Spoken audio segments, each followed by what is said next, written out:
Hi all welcome to football arena. ഇന്നലെ UEFA champions ലീഗിൽ നടന്ന ഫൈനൽ മത്സരത്തിൽ ഒരു തകർപ്പൻ വിജയമാണ് PSG സ്വന്തമാക്കിയത്. തികച്ചും ഏകപക്ഷീയമായ മത്സരമായിരുന്നു.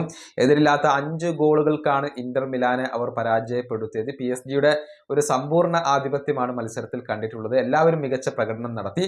ഒസ്മാൻ ഡെംബലെ മത്സരത്തിൽ മികച്ച പ്രകടനമാണ് നടത്തിയിട്ടുള്ളത്. 2 അസിസ്റ്റുകൾ അദ്ദേഹം സ്വന്തമാക്കിയിരുന്നു. ഇത്തവണത്തെ ബാലൻഡിയോർ പുരസ്കാര സാധ്യത ഏറ്റവും കൂടുതൽ കൽപ്പിക്കപ്പെടുന്ന താരങ്ങളിൽ ഒരാളാണ് ഡെംബലെ. അതിപ്പോൾ വർദ്ധിക്കുകയാണ് ചെയ്തിട്ടുള്ളത്. ഏതായാലും ഡെംബലയെ കുറിച്ച് ഇപ്പോൾ പരിശീലകനായ ലൂയിസ് എൻറിക്കെ സംസാരിച്ചിട്ടുണ്ട്.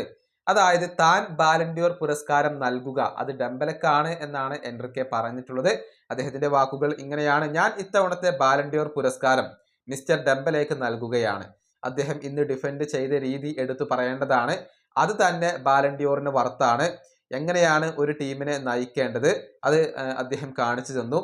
ഗോളുകൾ, കിരീടങ്ങൾ, ലീഡർഷിപ്പ്, ഡിഫെൻഡിങ്, പ്രസ്സിങ് ഇതെല്ലാം അദ്ദേഹത്തിൽ ഉണ്ടായിരുന്നു. ഒരു സംശയവും വേണ്ട, എന്റെ ബാലൻഡിയോർ ഡെംബലേക്ക് തന്നെ. ഇതാണ് PSG പരിശീലകൻ പറഞ്ഞിട്ടുള്ളത്. ഈ സീസണിൽ ഗംഭീര പ്രകടനമാണ് ഡെംബലെ നടത്തിയിട്ടുള്ളത്. അതിന്റെ കണക്കുകൾ നമുക്കൊന്ന് പരിശോധിക്കാം.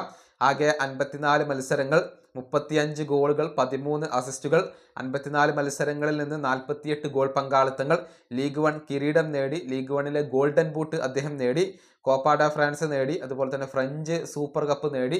ചാമ്പ്യൻസ് ലീഗ് നേടി. ഇനിയിപ്പോൾ നാഷൻസ് ലീഗും ക്ലബ്ബ് വേൾഡ് കപ്പും അദ്ദേഹത്തിന് മുന്നിൽ അവശേഷിക്കുന്നുണ്ട്.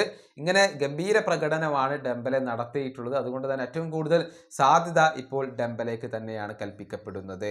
ഈ വീഡിയോ അവസാനിപ്പിക്കുന്നു. അടുത്തൊരു വീണ്ടും കാണാം.